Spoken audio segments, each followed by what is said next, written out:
Originally, our new DCD director, Brent Butler, was scheduled to present. Unfortunately, had some mandatory changes in his schedule, and today we're honored to have with us Jody Adams, who will be presenting first for the DCD. And Jody has been with the DCD forever, no, for 9 years, and that is forever where we live now. And she serves as the permit and administration manager and oversees the building department, the administrative team, staff, finances for the department, as well as permit flow. And along with her, we have David Wayne Johnston, who has been with the DCD for a little longer than Jody, 18 years. As a planner and now as the interim planning manager. And his duties include chief of planning staff, Unified Development Code Administrator, and SEPA responsible official. And if you don't know what SEPA is, as CPA, put that in the chat and David will explain it to you. It's fascinating. And as I've been serving on the Jefferson County Planning Commission representing District 1 for, I think, almost 3 years now, could be more or less, I'm not counting. I've been working really closely with them, and there have been big changes at the DCD recently, and I know that they're exciting. So I'm going to hand this over to Jody and let her tell you a little more about what's going on at our DCD. Jody, it's all yours. Great, thank you so much. I would say the biggest changes we've had in our department, well, there's a couple, of course, are first and foremost our staffing. We have a staff of about 18 people, and I would say easily 9 or 10 of those positions have new employees in them. Some of them, of course, are the front staff that works with customers every day, and we're working very hard to get them trained up to be able to respond to customers' requests quickly. We also have our new DCD director, Brent Butler, as we just spoke about. He is away on training this week, and so hopefully he'll come back invigorated and excited, even though he's already sort of there because it's a new position for him. Brent has been living in Port Townsend for many years, probably over 20, I believe, and has been working in other jurisdictions probably over the last 10 or 15 years. And has finally sort of returned back to Jefferson County. He worked here, I think in 2005-ish, approximately, if I remember right, and as a planner, and now has come back as our director. We're really excited to have Brent on board. He seems like he has a lot of great ideas and has sort of a wealth of knowledge that he's gained from some of the other jurisdictions that he's been working in over the last 15 years or so. And let's see, what else do we have? We have our entire building department is brand new. We have a new plans examiner as well as 2 new building inspectors. And we have had, probably our building department's been the most stable department we've had in our county since I've been here in terms of employee turnover. And so it's kind of a surprise for us to have them all sort of brand new all at one time. All for good reasons. We have a couple that are retired and one that left for a new employment. So we are also busy trying to train up that staff as best as we can so that they're ready to hit the ground running when they're off on their own.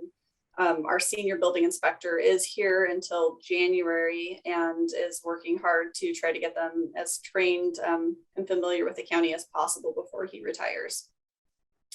And we have a couple new planning staff. 3 of them are 2-year term positions. And so we hope to keep them on longer, but for now we have them for another 1.5 years. And so we are also training them to learn our very complicated land use code and become familiar with our county as well. So other changes are, let's see, we are wrapping up, and David will talk about this more later, our Shoreline Master Plan update. We have some new items on our comp plan as we do every year to amend and sort of replace and improve. And we recently put in place a moratorium on building and land use applications and septic applications that's causing quite a stir for our own department as well as the public. And so we're working hard to try to figure out all the nuances of that new moratorium so that we can help customers when they come in and hope to apply for their project. So I think that's it. David, do you have any other things that I'm missing?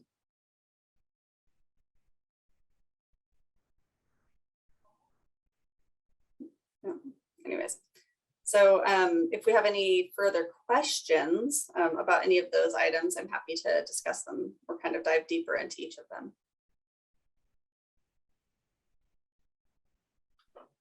So Jody, you might want to chat a little bit more about what the moratorium is and why it was put in place and what you're doing with now, because I know that a lot of people have heard about this challenge, but they're not really sure what it is and why they should care. Okay. I will kind of give a really high overview of the moratorium as it is now, and then everybody can ask questions. David could add to it. It's got a large land use component to it. So as I'm more familiar with the building department, sort of the deep dive stuff, David might have to jump in on. But the moratorium was put into place because we do not have a process in our land use code to review lots of certified lots that are pre-building code, or sorry, pre-land use code subdivision adoption. We adopted our first subdivision code in 1971 towards the end of the year. And we have a lot of plats, large areas that are sort of like subdivisions that have been in place since the late 1800s up to 1971 when we had our first subdivision code. That means those plats were implemented or recorded, some recorded, some not recorded, without any review from our department or the county. And that includes reviews such as even roads that are put in there. Are they large enough to accommodate a septic system and a house? So all of the things that we review today when somebody comes in and wants to put in a subdivision, we didn't have any oversight or review of these really old historic plats.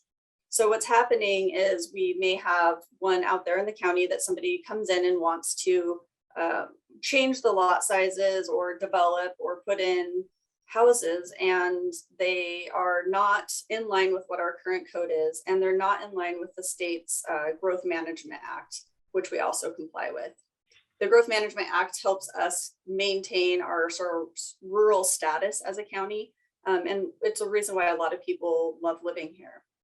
And so we might have some plats out there that have very small lot sizes in there, which you wouldn't normally see in the county. Most of our parcels are 5 acres. You know, the smallest you might find is 2 acres, unless you're in sort of the Hadlock Irondale area, which is our urban growth area, which allows for smaller lot sizes. So we put the moratorium in place in order to stop these old plats from being developed. We don't want somebody to come in and build out these really old plats from, say, 1890 that have not had any review by our department, that we don't know that the roads that are being put in are safe or up to current code, that fire, access can be put in, that they can have adequate septic systems. We don't want properties being sold in these plats, to people who expect to put homes in them, who find out later that they can't because it's not large enough to accommodate a septic system and a house. And so the moratorium essentially says, if your property is in one of these old pre-1971 plats, then you may not be able to submit an application to build, put in a septic system, or potentially do some land use changes to that piece of property. We have a number of exemptions in the moratorium that allow people to still submit applications. And we have updated our website that allows for a number of how-to documents for people to figure out if they are affected by the moratorium. So generally, the overview of how you're beginning to look to see if you're affected is, are you in one of these pre-1971 plats? So there's a little document on there that can help customers find out if their property is located in a pre-1971 plat or not. It is complicated and difficult to do. So of course we have phone numbers listed on there for you to call our staff to double check that information. If you find out you are not in a pre-1971 plat, you can submit your applications as you always have. There's no moratorium on your property. and you don't need to worry about being, held up in terms of submitting applications. If you are in a pre-1971 plat, and there are a number of people out there, we're estimating potentially about 40% of them, then you have to look at those list of exemptions to see if you can still submit your application or not. It depends on what type of application you want to submit, and it depends on a number of other parameters that apply to your property, such as, have you already submitted your application for your septic permit? Have you in the past developed on your property? If you already have existing development on your property, then you can still submit because your property's already been developed. We've already determined it's a legal lot of record. So there are a number of, exemptions that you have to kind of go through if you find you're in one of those pre-1971 plats to determine if you can submit an application. Of the people that are in the pre-1971 plats, I would estimate a large number of them still can move forward with application submittals, but there are going to be a handful of them that have a vacant piece of property that has never had any work done on it before that are going to be affected by the moratorium. The moratorium is currently in place for a year. We anticipate that it'll be lifted much sooner than that. We're hopeful that it will be lifted within 6 months. We're working currently on, and have been working pre-moratorium on, finding the code revisions that need to be made in order for us to end the moratorium. And so now we have to just go through the legal procedural steps in order to lift the moratorium, which would be public hearing, making sure there's legal review, making sure that we have customer and citizen comment that is, the input is provided before we amend the code, so that we're making sure that we get all of the data in there and don't need to do modifications after. That's sort of a very broad overview of the moratorium. Of course, there's a lot of detail and nuances in there, and I don't know if anybody has specific questions related to the moratorium that I can speak further on. If they don't, that was a very in-depth, brief overview, so we thank you for that. It is very complicated. It's hard to be brief on a complicated matter, of course. It's so complicated, yeah. But there is a much less complicated question in the chat that probably falls into the administrative purview about the new computer system for tracking permits from Jay. Yes. We do have a new permit system that we have been working on for approximately 2 years now. It's called EnerGov by Tyler Technologies. And the current permitting system we use is from the 90s. It works well for us, but it definitely needs to be updated. There's no customer interface through the website. And so we have purchased EnerGov to replace Tidemark.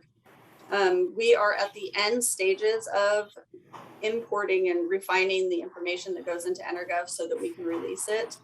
We actually planned on having it released 6 months to a year ago, but of course, with everything, COVID related, it was delayed. There was a lot of delay on the Tyler Technologies side as well as our own side.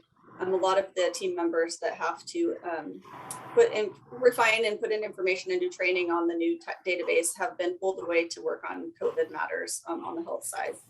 And so we expect, hopefully beginning of next year, to have this new permit database. It will have a web portal for customers.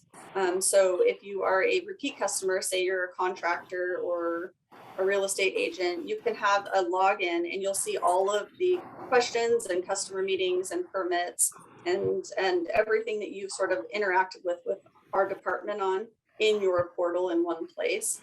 You'll be able to make payments. You'll be able to track your permit progress. You'll be able to schedule inspections and real time see your inspection results with this new permit database. So we're very excited about it. That is fabulous to hear that we're finally at the end of that implementation. That's wonderful. Yeah. And so I'm going to let you go ahead and make the next introduction and take that away, Jody. Okay. So as you heard earlier, David Wayne Johnson and I work pretty closely together in our department. He is the interim planning manager, and so he is the one who is most familiar with all of our land use, very complicated land use processes. And he's going to speak a little bit on the Shoreline Master Plan, and he can follow up with any other questions you have related to land use questions in our department. Yeah, thanks, Jody. I had some networking internet connection problems early on, so I don't know. I missed a lot of what you said early on, but I think it's cleared up now.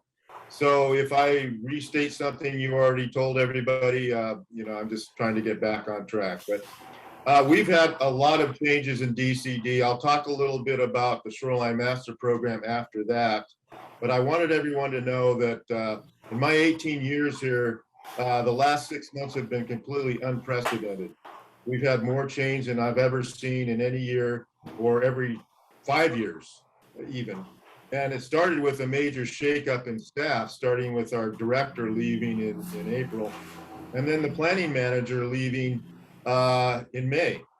And so when they left, Jody became the director, interim director. I became the interim planning manager, which was responsible for the planning staff.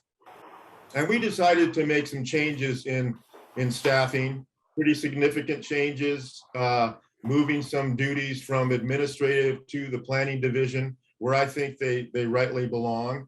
For example, we moved the setup of land use cases from administrative to the planning division. We hired a new planning technician who's working with me to set up those land use cases. And we're talking about things like boundary line adjustments, short plats, conditional use permits, all the things we really need planners to be reviewing and recommending approval for.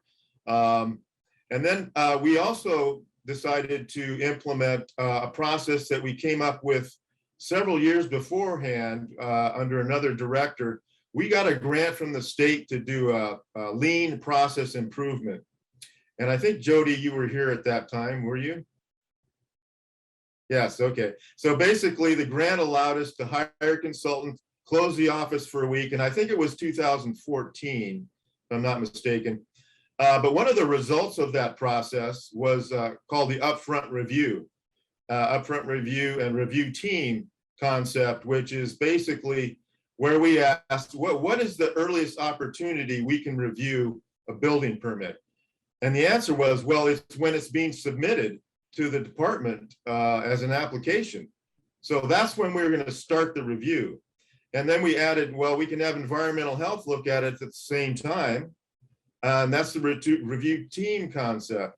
So this has advantages because we can tell the applicant in our preliminary review up front whether they need a special report or there's some other problem with their application that they can be aware of, and then we can get that corrected. And it really speeds things up, because before we did this, these permits were routed back to the planning staff for land use review, and it could take a month or two before the applicant got a letter saying, oh, by the way, you need a geotechnical report for this. So that was a major problem that we remedied through that process. And now with the shakeup in staff and the opportunity I have to implement those changes and the upfront review process, we've gone ahead with that. And I think we're fully implementing that concept right now. That includes not just the review of building permits, but also customer service inquiries. We used to have it where the people would call in and ask to talk to a planner. They'd get routed to our customer assistance meeting schedule and have to schedule a meeting with the planner and pay a fee. Right now, I'm handling most of those inquiries as a triage. So basically, I get the calls routed to me. I assess what their need is, and then I determine what service they need to satisfy that need. And in most cases, these questions can be answered in 5 minutes or less. So there's no reason for people to sign up for a customer assistance meeting when they can get their answers answered that quickly. And I'm finding that over 50% of the calls, even probably 75%, I can answer within 5 or 10 minutes. And so that avoids them having to go through the customer assistance meeting process, pay a fee. And it also avoids frees up the planners from having to do those meetings to focus on what we really need them to do, which is to review land use applications. And so I think this is having and I know it's having a profound effect in freeing up time for planners, because we've got a lot of other work to do. And a lot of that has to do with not just the boundary line adjustments, plats, conditional use permits, it's also the long range planning that we're going through, the comprehensive plan amendment, and also the work plan that we presented to the Board of County Commissioners in May. And there's a number of things on that work plan. And let me just read you some of them. The Port Hadlock Irondale Urban Growth Area Sub-Area Plan. Okay, that's in conjunction with our new sewer project for the UGA. When I say UGA, I'm talking Port Hadlock. That's our urban growth area for the county. Affordable housing study and implementation strategy. So we're working on that right now. We've got an emergency ordinance for the temporary homeless facilities that were at the fairgrounds that we moved to Mill Road. And we are in the process of finalizing a permanent ordinance for that type of facility for the county. Also, the transient housing code revisions. We have a problem with conversions of month-to-month rental properties into short-term rentals. Every time we issue one of those permits, it takes that property off the from renting from local people being able to rent that property on a month-to-month basis and converts it to a short-term rental for vacationers or tourists. And that impacts our workforce housing situation and exacerbates the housing crisis that we're right in now. So we're researching that right now. There may be a moratorium coming on that, but we don't know yet. But that's another item that we're looking into, and that we need long-range planners to work on. Another is development regulations. I already mentioned that, the temporary homeless facilities. And then, of course, this legal lot of record issue that led to the moratorium. It was already on our work plan, but what really triggered it is these what I'll call land speculators, who figured out a loophole from a Supreme Court decision that they could come in, use a boundary line adjustment prospect to basically replat these old plats from the 1890s without any subdivision regulations except septic, and with a clear violation to GMA density requirements. So that's really the reason that triggered the moratorium, because this has been on our radar for a long time. And it could have been done over the years and should have been done a long time ago without the moratorium. But, it's just one of those things that wasn't a problem until recently.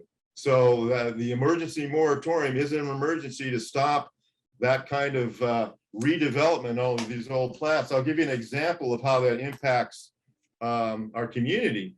We've had 3 applications. One, for example, includes 23 assessor tax parcels that could be developed today under our current regulations. But underlying those tax parcels are this old plat with in excess of 100 lots. And what they came in to do was to reorient those lots in that plat under a boundary line adjustment, which doesn't require any of the standard subdivision infrastructure regulations, accounting for roads, water, sewer, schools, emergency service providers, any of those things that we look at when we do a subdivision. None of that is required under the boundary line adjustment application. And so you have 23 tax parcels, 100 plats underlying those 23. And after the boundary line adjustment, there would be 70. So you're adding 47 new lots to an already a road system and a rural area, which wasn't designed for that. And it's a clear violation of GMA. Our zoning right now in this area is 1 dwelling unit per 5 acres. And now we're talking about, 70 within that same 5 acres parcel or area. So this is why we have the moratorium. So those were some of the things under our long-range planning. We need more long-range planners. Our objective in doing the triage for upfront review and customer service is to answer those questions quickly and to free up our planners from having to do those customer assistance meetings. And then we shifted some of the duties from administrative, like road naming, planning commission support, to our new planning technician. And she's fantastic. Her name is Helena Smith. She's got a master's degree in public policy, and she's clearly going to be our next assistant planner. But we've got her in a clerk position, which is a great place to start because you learn all the ropes. She's working very closely with our upfront staff, which is our receptionist, our permit technician, and she's just doing all kinds of things. Not only that, but we've applied for several grants. One is a floodplain management grant with ecology, and a couple other grants related to our Shoreline Master Program. And one of those is a user guide to be used in conjunction with our new Shoreline Master Program update to easily explain how you can do certain things in the code, because the code is pretty complicated. This user guide is going to simplify it, put it into simple language that people can understand. It's going to have graphics to show you what we're talking about. And so it'll be a nice complement to our update. And all these things we're looking at through the lens of regulatory reform, which is a resolution our commissioners passed a few years ago to lower the cost, streamline the process, reduce the amount of special reports that are required, and do some other things that people said or complained that needed to be done. And so we're taking that very seriously. And I think a lot of the things that we're doing now are satisfying that resolution. So in terms of the Shoreline Master Program, this is a lot longer process than I anticipated. It's a periodic review, not a comprehensive update. But again, we formed a task force, and I think Arlene was on that, to look at the update through the lens of regulatory reform. And that was a great process. We learned a lot. We identified some areas that we could take a closer look at that weren't strictly required to be updated under the review from the state law changes, but really pointed us in some directions that we weren't considering revising. The top one out there is the fact that the county has issued more shoreline conditional use permits than any other county in the state. So that was a bit of a problem. We had to figure out why that was and if we could remedy that. And I think we have that with the new revision. But anyway, we have the current draft, went through the Planning Commission after their public hearing. It's now with the Department of Ecology for their consistency determination. That's basically, is your draft consistent with state law as it exists today? Is there any kind of violation to that? If so, or if not, we'll let you know, and you can revise it further before it goes back to the Planning Commission for their final deliberation and recommendation to the Board of County Commissioners. And once we have that, we'll go to the Board of County Commissioners.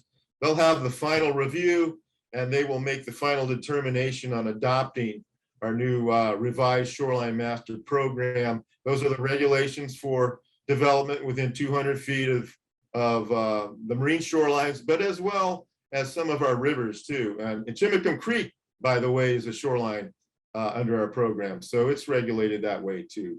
But we're looking at probably January, February before we get a local adopted SMP. Again, it'll go back to ecology for their final approval. And then of course, there may be appeals. We're hoping we did a good job to satisfy everybody's concerns so we avoid those appeals because that can take a lot of extra time. So that's basically where we are with the Shoreline Master Program. And if you have any questions on that, I can respond to those or any other things that the Planning Division is doing to expedite our permitting process, streamline process, and reduce costs. I can answer those. So if you have some questions, please throw them into the chat. And in the meantime, I'm gonna ask David a couple that have come in from Facebook, which are kind of overarching questions. And a lot of it has to do with the time for permitting. It's something Jody and I were talking about before. If I know I need a permit to do some work on my property, what does that process really look like in the broad picture? What should I do first? What do I do to get through the process? How can me as a consumer help expedite this? Yeah, you can start with us. So when we did the lean process improvement, actually we had a grant or before that for a watershed stewardship resource center, and we came up with the logo square one. Better building begins here. It kind of got dropped over the years, but the idea was to come to us first. You're looking for a piece of property, start with us. You're working with your realtor, but start with us too. And you can come in with your realtor, and that's what the customer assistance meeting was all about, is providing them that service. So look at the property together and say, this is what you're looking at in terms of some constraints. Okay, there could be critical areas on that property, definitely a constraint because you have to meet the buffers. Septic systems first, you have to have a septic to get a building permit. So that you want to come to us first, the county. And like I said, this customer service triage is the first opportunity I have to talk to people where I can assess the needs that they have for looking at property. And I get 10 calls a day. And I'm able to keep up because it's relatively quick. But if somebody has a problem property, I'm going to refer them to a planner because they need to spend more time actually digging into those issues than I have to spend with them. And that's what really they're there for. They have the expertise in land use, and so they can give you the right answer. And they can guide you through the permitting process, what you're going to need to do, when you're going to need to do it, how you're going to need to do it. And if that's not enough, I mean, some of these land use applications like conditional use permit for a cottage industry, if you're looking for a property to do rural commercial, it is allowed in the rural residential zone with a conditional use permit. So, and that criteria for approval is very stringent. You cannot have any negative impact on your neighbors. And you have to prove that through the process. So if you're coming in for one of those, like a cottage industry to do whatever, or small scale tourist rec type thing, as well as residential, then you're going to need a pre-application conference. And that's a higher level of review. That includes other departments like environmental health. What are you going to need in terms of your septic? Public works, you have a big stormwater issue here. Do you need engineering for that? Are you going to need to clear the property? Are you going to need a DNR forest practice permit? Are you going to need a conversion to another use? So that's the kind of thing we dig into in a pre-app, and it includes all these different agencies and departments in the county. But if you're just coming in for a residence, you start with us.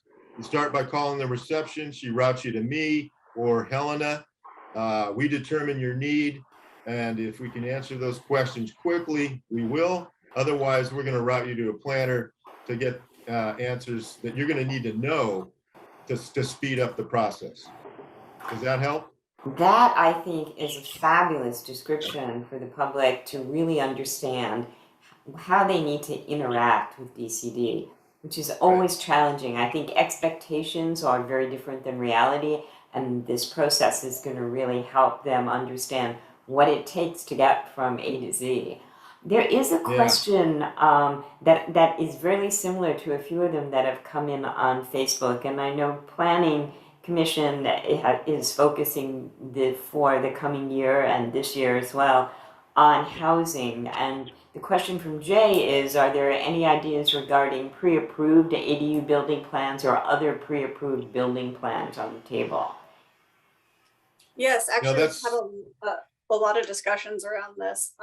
And there are several jurisdictions that have specifically ADU stock plan process. the city of Port Angeles does have a stock plan process they have for tiny homes or smaller homes, not necessarily ADUs. We have actually discussed it and don't really have we don't see any barriers to implementing this process in our county. The plan portion of it is actually pretty straightforward in terms of reviews for our office. So I will say it won't expedite the time it will take to receive the permit. We will still need to have a land use review. We will still need to have an environmental health review. Unfortunately, most jurisdictions that have these stock plans have a sewer system, which makes some of that permitting process a little bit quicker and easier. And we are all septic system based, of course. So it won't necessarily speed up the review time of your permit, but it will significantly save costs in terms of permit fees and especially plan fees. Plans are very expensive to purchase. And so we have been discussing that and reviewing the process that other jurisdictions have and hope to maybe have something in line in the next year here in our office. So, for both of you, I know in Facebook there are a lot of questions, and I'm sure that people here have that too. Housing obviously is a huge issue and is a huge barrier for so many of our businesses right now, as well as the county and the city's economy. There's a lot of chatter at DCD about housing and different plans and projects, and in Planning Commission as well. Tell us a little bit about what's being discussed and how to solve some of these issues and how to move forward through this to help all of the organizations in our community who are working so diligently to try to assist in resolving these housing issues. I don't know, David, do you want to speak to this one or do you want me to? Yeah, sure. So one of those organizations is the Housing Solutions Network, which is a nonprofit from the Jefferson Foundation Group. And we've been meeting with them. And we've also been keeping a close eye on what's going on in terms of the tiny home villages, both in the city and the county. We have one in the county in the Hadlock area. It's called Peter's Place. That was permitted under our emergency homeless facilities ordinance, but that's basically a tiny home village. We're looking at it as a model that we're going to carry on into the future. So we're anticipating doing more of those, not just the facility at Mill Road that we're working on, but this ordinance will make it a permitting process that people can go through, and it's basically going to be managed by nonprofits, organizations like OLICAP, and so that they can manage those under the regulations that we're going to adopt for that, and they're pretty stringent. We're working on that ordinance right now. We're trying to get that to the board as soon as possible by the end of this year, so that we have something on the books where people can actually apply for a permit for one of these facilities to build a tiny home village. Yeah, and then we're looking at the transient home issue again. That's a huge one for us. The Planning Commission has a subcommittee that they're working on housing issues as well. Yeah, so those are the ones that are really on the forefront right now.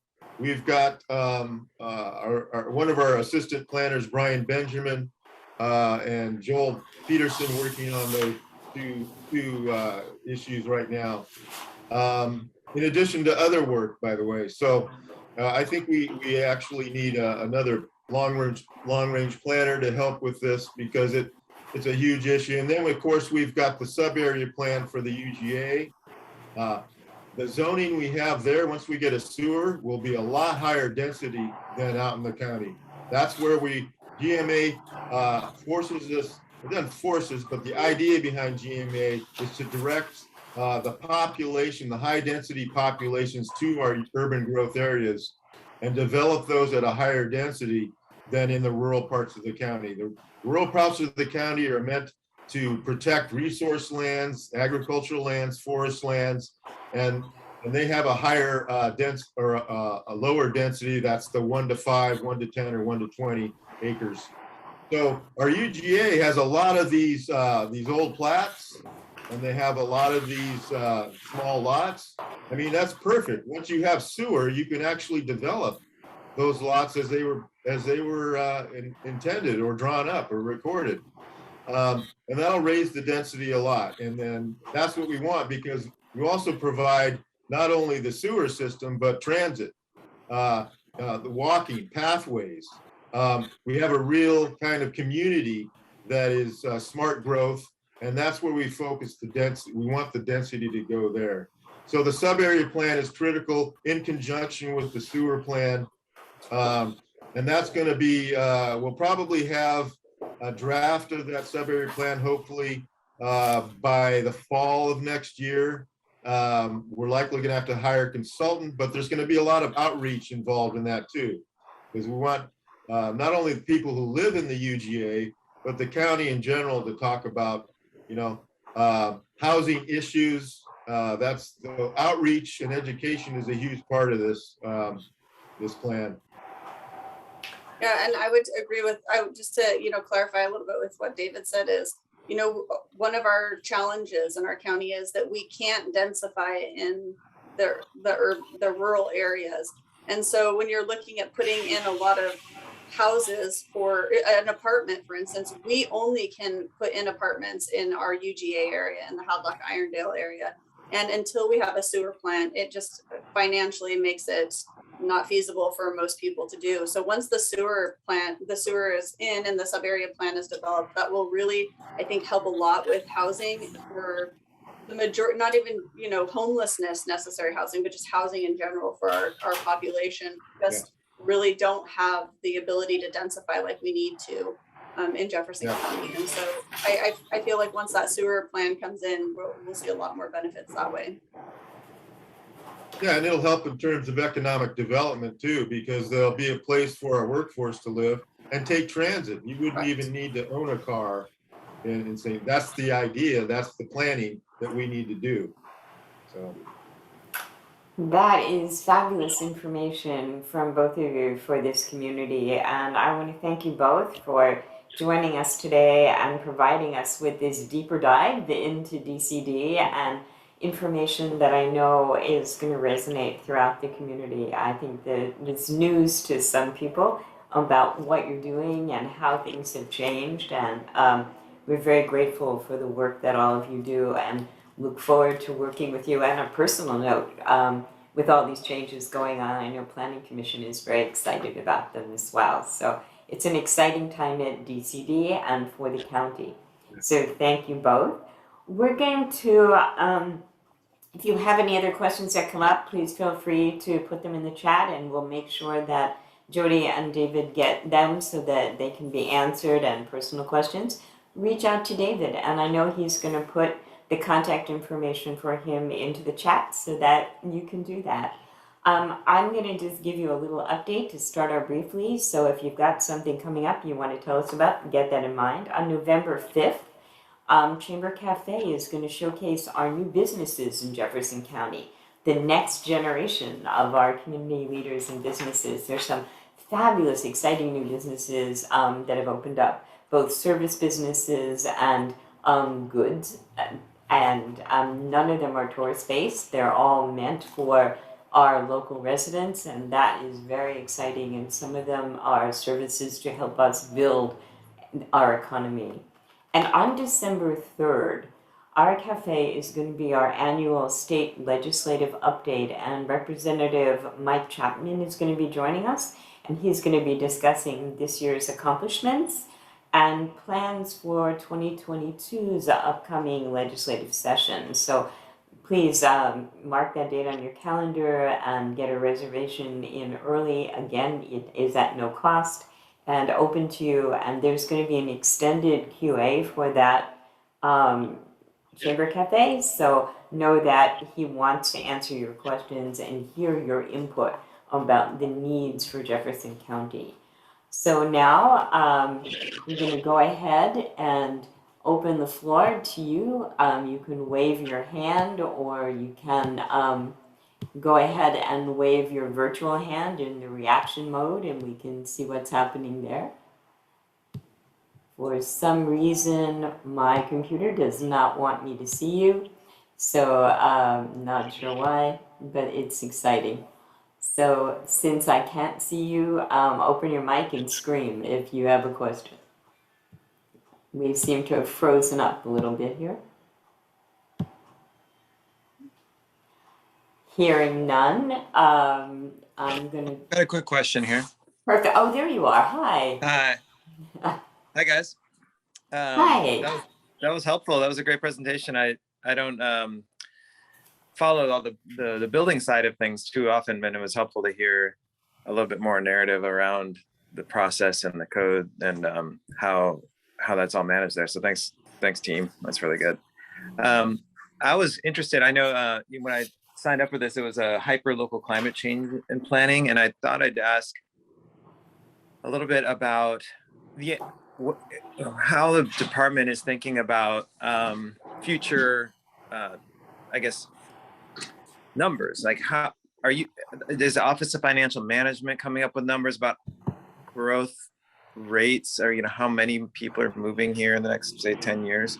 Or what kind of projections are you guys looking at when thinking about the planning that you're doing for the infrastructure, like the water system, et cetera, the sewer system, et cetera? And I guess I wanted to know what kind of metrics you guys see and use. Yeah, I can't really answer that because I'm not focused on that issue in particular, but I know that we're looking at sea level rise in both our Shoreline Master Program and in these grants as is certainly a component of the climate change issue. Right. In terms of population, yeah, I'm not sure how that relates. And I'm not sure what Brent had in mind. I'm sure that he had something in mind to talk about for this session, but I wasn't privy to that. So, and I don't know what he discussed at the last session either. So, okay. Sorry, can't really answer that for you. That's okay. And how it relates is just when we've been doing some climate resilience planning here at Jefferson Land Trust, and one of the analyses that we were looking at and contemplating with our own interpretation of what the next 20, 30, 50, 100 years is going to look like here, it seems pretty apparent that there's going to be more people moving away from places that are experiencing more extreme weather and more extreme climate change than here. It seems like this is going to be a place that is going to offer less extreme conditions for people that that can move. And so we're looking at that, and we don't know, nobody knows, but it's something to consider, and we're looking at it hard and wondering about what are the agencies really considering with this? What are the planners thinking about this? And I know the Office of Financial Management comes out with projections for financial planning around population growth in Washington State for tax revenues, but they do a pretty good analysis. But I also don't know to what extent they're looking at some of these trends and wondering and considering or calculating. Yeah, exactly. I don't think they've taken into account, or maybe they have, or starting to take into account the climate change refugee issue in terms of their population projections. I don't know. That's a good question and a good topic for discussion with Commerce and the Office of Financial Management, who comes up with those numbers. And in particular, Joel Peterson, who's our lead long-range planner, he's also the one who spearheaded the comp plan comprehensive update from 2018. So this is an issue that we can bring up during our regular long-range planning meeting to discuss further. And we don't have a required update to our comp plan coming up, but doesn't mean we can't make changes and add policies on an ongoing annual basis. So this is probably ripe for that kind of thing.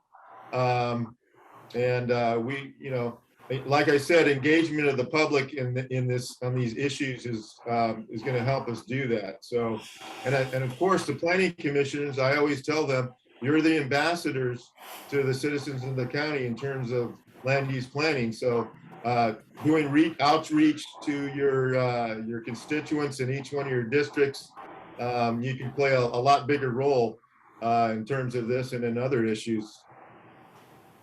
Yeah, good point. And Eric, the video from the UW Climate Chamber Cafe is up on our YouTube site. So Yeah, you might want to check that out if you haven't seen it, and check out some of the resource links that were attached to that. And if you have any problems with that, just reach out to me at the chamber. super. Thanks, guys.